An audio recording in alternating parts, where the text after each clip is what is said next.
हर हर महादेव, जय शिव शंकर। आप सभी कथा प्रेमियों का कथा में स्वागत है। आशा है आप सभी अच्छे होंगे और कथा सुनने के लिए तैयार होंगे। चातुर्मास के पावन अवसर पर यह कथा चल रही है, जिसका सुनने का है अद्भुत लाभ। क्या आप जानते हैं कि उत्कल देश के भव्य रूप का परिचय क्या है?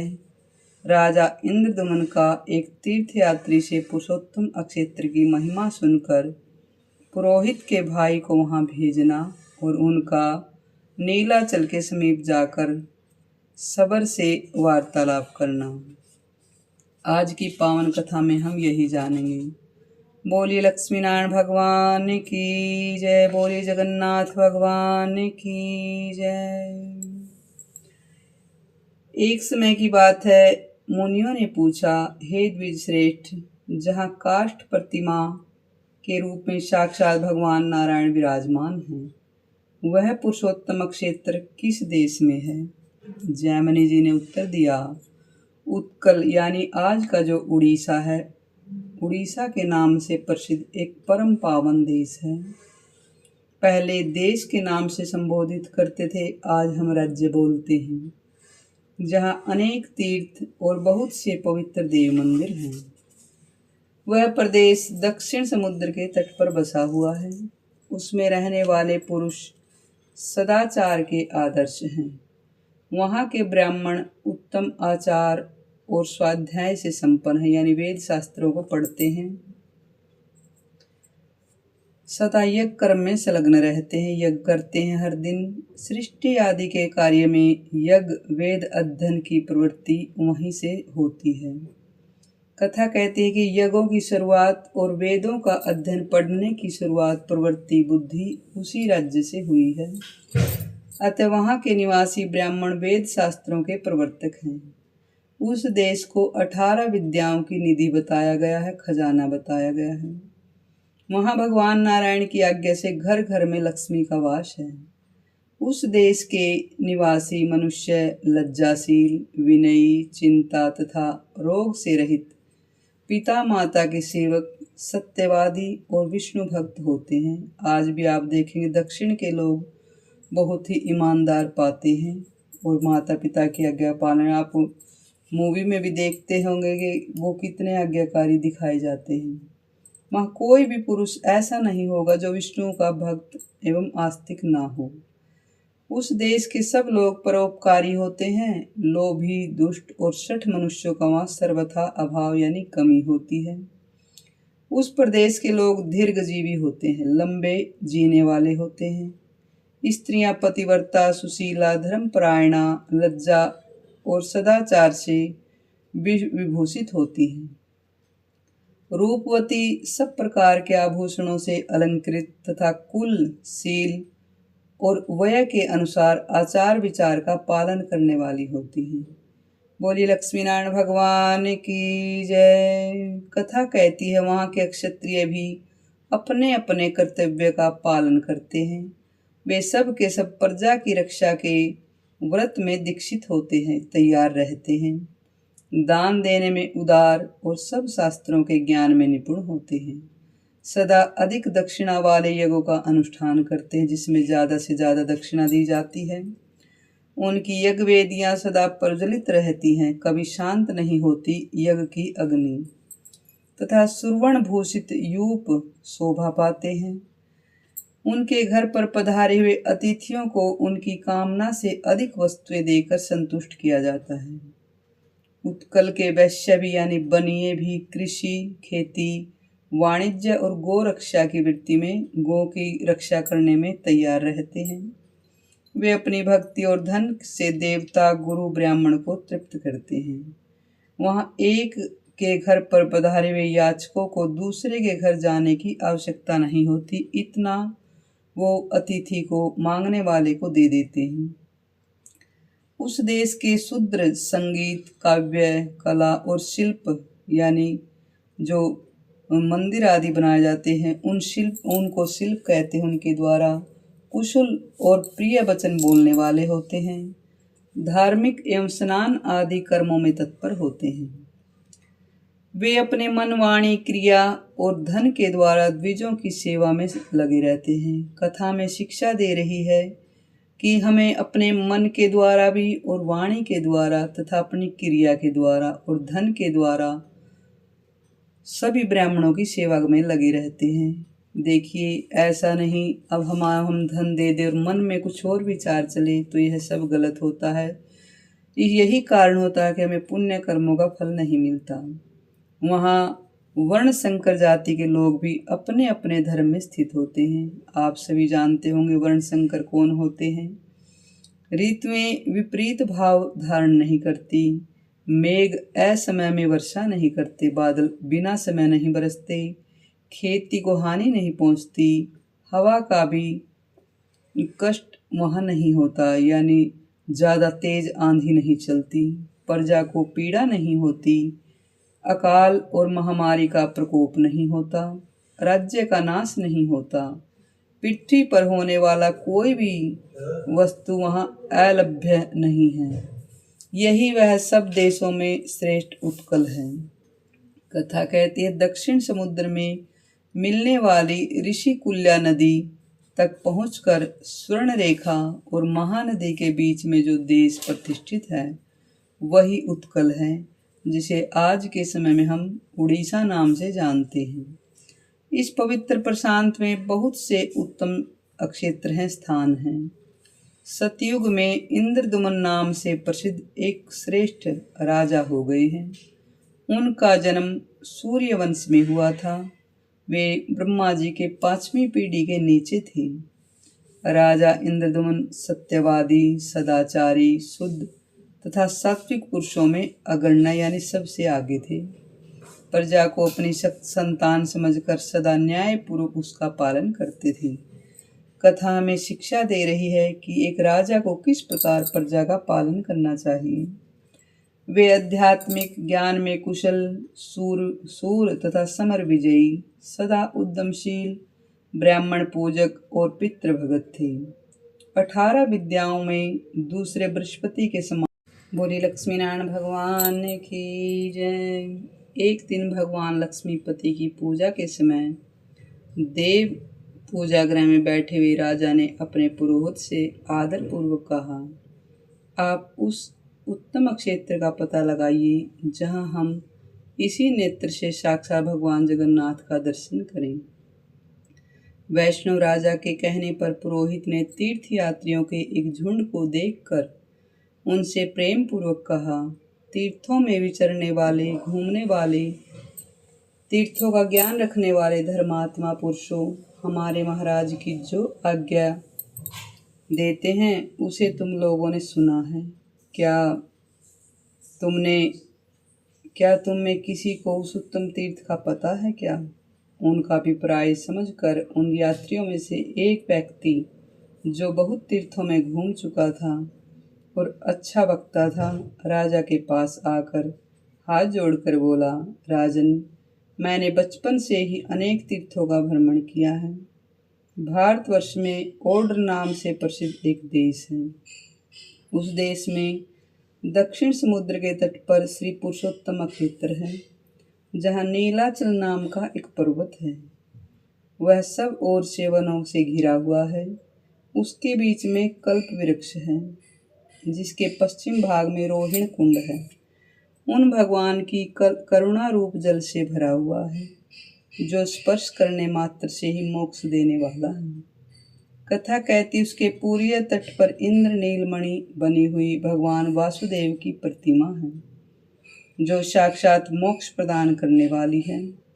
उस कुंड में स्नान करके जो भगवान पुरुषोत्तम का दर्शन करता है वह मुक्त हो जाता है।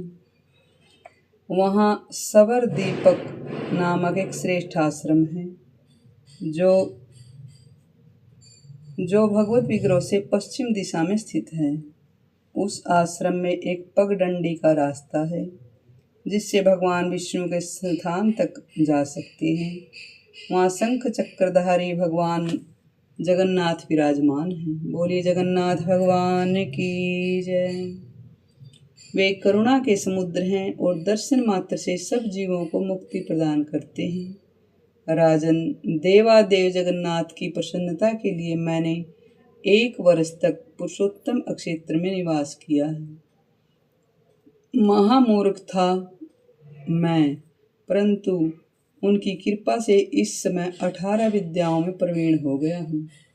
मेरी बुद्धि भी निर्मल हो गई है, जिससे भगवान विष्णु के सिवा और कुछ मैं नहीं देखता। तुम सदैव दृढ़ता पूर्वक उस व्रत का पालन करने वाले विष्णु भक्त हो, इसीलिए तुम्हारे पास आया हूँ। मैं तुमसे इस समय धन अथवा भूमि नहीं मांगता, केवल इतना ही कहता हूँ कि मेरी इस बात को झूठ न मानकर महापुरुषोत्तम क्षेत्र में निवास करो। निवास करने वाले भगवान श्री लक्ष्मीपति का भजन करो। कथा कहती है, यूं कहकर वह जटाधारी यात्री देखते देखते शीघ्र ही अंतर्ध्यान हो गया। इससे राजा को बड़ा विस्मय व बड़ी हैरानी हुई। वे व्याकुल होकर पुरोहित से बोले, यह अलौकिक वृत्तांत पुरुष से ही सुना गया है। अब मेरी बुद्धि जहाँ भगवान गदाधर विराजमान है वहाँ जाने के लिए उतावली हो रही है। द्विज श्रेष्ठ यानी ब्राह्मण श्रेष्ठ, मेरे धर्म, अर्थ और काम एक दूसरे के अनुकूल रहकर सदा आपके अधीन रहें।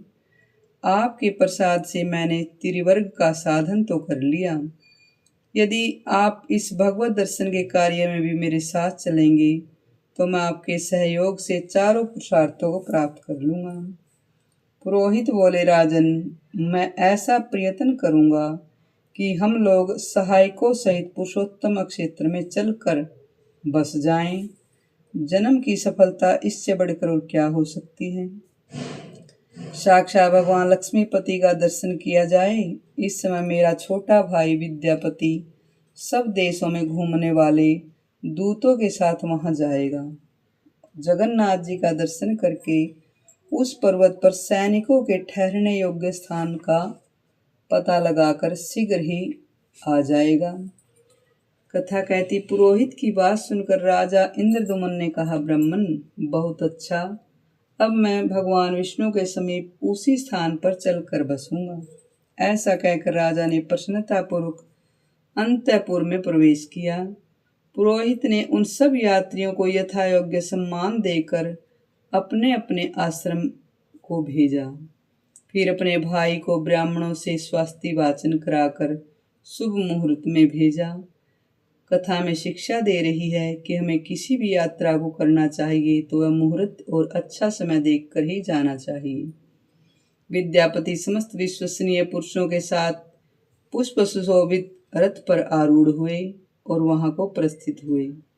उसने रथ में बैठकर यह विचार किया कि ओहो, मेरा जन्म सफल हो गया, मेरी रात्रि मंगलमय प्रभात का दर्शन करने वाली होगी, क्योंकि भगवान के उस मुखारविंद का मैं दर्शन करूंगा।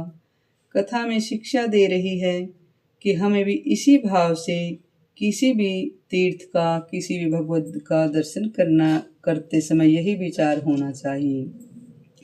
जो समस्त पापों को दूर करने वाला है, श्रवण मनन आदि साधनों को निरंतर प्रयत्न करने वाले साधक, जिन्हें अपने हृदय कमल के मध्य विराजमान देखते हैं, उन्हीं भगवान चक्रपाणि को मैं आज नीलाचल के शिखर पर साक्षात शरीर धारण किए देखूंगा। जो शरीर बंधन का नाश करने वाले हैं, श्रुति, स्मृति और इतिहास पुराणों के वचनों द्वारा जिनके स्वरूप का भली भांति निरूपण करना असंभव है, उन्हीं भगवान लक्ष्मी निधि के अदृष्ट पूर्व स्वरूप का मैं दर्शन करके आज भव सागर से पार हो जाऊंगा। जिनके नाम संकीर्तन मात्र से उनका स्मरण करने वाले मनुष्यों के विविध पापों का संहार हो जाता है। कथा कहती है, उन्हीं अप्रेम्य भगवान जगन्नाथ के नीलगिरी निवासी स्वरूप का आज मैं प्रत्यक्ष दर्शन करूंगा। जिनके रोम रोम में असंख्य ब्रह्मांडों की मालाएं, जिनके सहस्त्रों मस्तक, चरण और हजारों नेत्र हैं, जिनकी श्वास वायु से संपूर्ण वेदों की राशि प्रकट हुई है, जो सब प्रपंचों के स्वामी हैं, उन पुराण पुरुष भगवान विष्णु की मैं शरण लेता हूँ। आह, मेरा कैसा भाग्य है कि इन्हीं चरम चक्षुओं से मैं जगत के आदि कारण भगवान का दर्शन करूँगा। कथा कहती है, इसी विचार में पड़े हुए प्रसन्न चित्त ब्राह्मणों को रथ के वेग से लांघे हुए विशाल मार्ग का कुछ भी पता न चला। कथा में शिक्षा देती है कि जब हमारा मन भगवान के चरणों में लगा हो तो हमें यात्रा की थकावट नहीं होती। मार्ग में मिले हुए अनेकों वन, पर्वत, दुर्गम स्थान को देखते हुए वे सूर्यास्त के समय महानदी के तट पर जा पहुँचे। उन्होंने रथ से उतरकर विधि पूर्वक नित्य क्रिया की और साय संध्या करके भगवान मधुसूदन का ध्यान किया। तत्पश्चात रथ पर बैठे बैठे रात बिताई। सवेरा होने पर शीघ्र ही महानदी को पार किया। आप जानते हैं, इस महानदी के बारे में पिछली कथा में हमने जाना था। फिर प्रातःकालिक कृत्य समाप्त करके रथ पर आरूढ़ हो गोविंद का चिंतन करते हुए आगे को प्रस्थान किया। भगवान के निकट जाने वाले मार्ग को देखते हुए वे एकाम्र वन में पहुँचे। उसके बाद कल्पवट से विभूषित गगनचुंबी नीलाचल का शिखर देखा, जो दर्शकों के पापों का नाश करने वाला है। साक्षात शरीरधारी भगवान विष्णु के उस अद्भुत निवास को खोजते हुए विद्यापति नीलाचल की उपत्य तराई में जा पहुँचे। अब वे भगवान के दर्शन के लिए अत्यंत उत्कंठित थे, किंतु आगे बढ़ने का मार्ग नहीं मिला।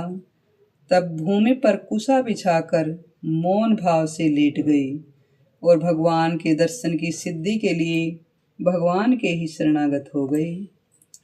तब पर्वत से पश्चिम भगवत भक्त के विषय में बातचीत करने वाले लोगों की अलौकिक वाणी सुनाई देने लगी। तब वे प्रसन्न होकर उसी शब्द का अनुसरण करते हुए आगे बढ़े, उनके पीछे पीछे चलने लगे। कुछ ही दूर पर विख्यात सवर दीपक नामक आश्रम मिला। वहीं उन्होंने वैष्णव भक्तों का दर्शन किया। उन्हें प्रणाम करके हाथ जोड़कर खड़े हो गए। तब विश्वावसु नामक सवर भगवान विष्णु का पूजन करके समाप्त करके पूजा के प्रसाद से सुशोभित हो पर्वत के बीच से आया। उसे देखकर ब्राह्मण को बड़ा हर्ष हुआ। वे सोचने लगे कि ये श्रेष्ठ वैष्णव, इनसे मुझे भगवान विष्णु के संबंध में दुर्लभ समाचार प्राप्त होगा। इसी विचार में पड़े हुए ब्राह्मण ने सबर से कहा, ब्राह्मण, आप कहाँ से इस वन में पधारे हैं? यह वन का मार्ग तो बड़ा दुष्कर है। आप भूख प्यास से बहुत थक गए होंगे और यहाँ सुखपूर्वक बैठिए। दीर्घ काल तक विश्राम कीजिए। ऐसा कहते हुए विश्वावसु ने ब्राह्मण के लिए पाद्य, अर्घ्य और आसन प्रदान किया। विनय युक्त वाणी में पूछा, विप्रवर, आप फलाहार करेंगे या रसोई तैयार हुई है? जैसी आपकी रुचि हो वैसा ही भोजन आपके लिए प्रस्तुत है। भगवान, मेरा अहोभाग्य है, यह जीवन मेरा आज सफल हो गया, क्योंकि आप साक्षात दूसरे विष्णु के भांति मेरे घर पधारे हैं। कथा में शिक्षा देती है कि कोई भी अतिथि आवे तो उसको इसी भाव से उसका दर्शन करें, उसकी सेवा करें। इस प्रकार पूछने पर श्रेष्ठ ब्राह्मण विद्यापति ने कहा, वैष्णव श्रेष्ठ, फल अथवा तैयार हुई रसोई से मेरा कोई प्रयोजन नहीं। मैं तो दूर से जिस उद्देश्य से लेकर यहाँ आया हूँ उसे सफल करें। मैं अवंतीपुरी के निवासी महाराज इंद्रदुमन का पुरोहित हूँ और भगवान विष्णु के दर्शन की इच्छा से यहाँ आया हूँ। राजा ने मुझे यहाँ निवास करने वाले नील माधव श्री हरि का दर्शन करने के लिए भेजा है। दर्शन करके मैं जब तक राजा के पास इसका समाचार न पहुँचा दूँ तब तक राजा निराहार रहेंगे। इसीलिए आप मुझे भगवान विष्णु का दर्शन कराइए। बोले लक्ष्मी नारायण भगवान की जय। हर हर महादेव। जय शिव शंकर। आपको यह पावन कथा कैसी लगी हमें कमेंट में अवश्य बताइए। कथा सुनने के लिए आप सभी का धन्यवाद। हर हर महादेव, जय शिव शंकर।